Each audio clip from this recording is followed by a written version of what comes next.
Hello guys, this is কাজল আরিফিন অমি। আপনারা সবাই আমাকে অনেক দিন যাবত একটা প্রশ্ন করছেন, ব্যাচেলার পয়েন্ট সিজন 5 করতে আমি এত সময় নিচ্ছি কেন? ব্যাচেলার পয়েন্টের মতো একটা কন্টেন্ট যেটা আপনারা এত ভালোবাসেন, সেটা বানাতে গেলে তো একটু সময় লাগবেই।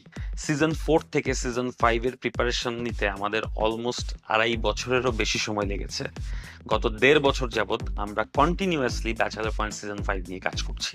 এখন একটা জায়গায় আসার পর আমরা অ্যানাউন্সমেন্ট দিয়েছি যে ব্যাচেলার পয়েন্ট সিজন 5 খুব শীঘ্রই আপনাদের সামনে নিয়ে আসবো। সো আরেকটু ধৈর্য ধরুন, খুব শীঘ্রই ব্যাচেলার পয়েন্ট সিজন 5 এর সমস্ত আপডেট নিয়ে আপনাদের সামনে হাজির হব। ব্যাচেলার পয়েন্ট সিজন 5 এর সমস্ত আপডেট পেতে আপনারা বুম ফিল্মসের অফিসিয়াল ইউটিউব চ্যানেলে সাবস্ক্রাইব